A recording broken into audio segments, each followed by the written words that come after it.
When I was going through the egg freezing process, I found the medical lingo that was thrown around utterly confusing. So I decided to bring in somebody to put this all into place.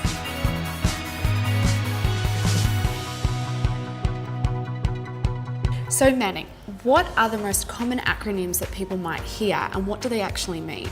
I'll try and shed some light on this for you.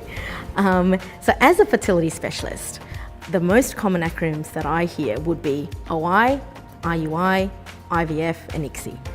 Now I understand they're quite confusing, so with OI, for example, it's ovulation induction.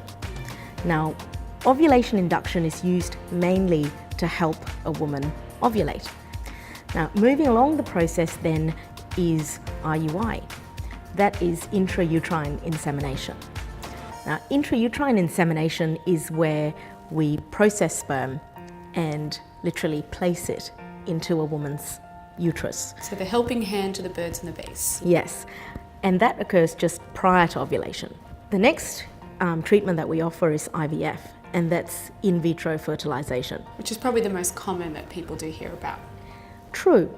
In vitro fertilization is where we give the woman medication to stimulate growth of follicles that contain eggs, and we rescue the cohort that she had for the month.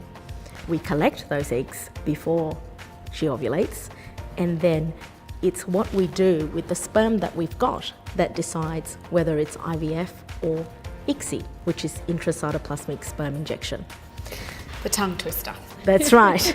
Okay, so now that we've worked out some of the acronyms, if a couple or an individual is finding it all very daunting when they're in the surgery room with the doctor, how do you suggest that they facilitate these conversations and what questions do you think they should ask? My biggest word of advice is ask questions, don't be afraid. We're not scary people generally, and that often gives them a much more positive experience.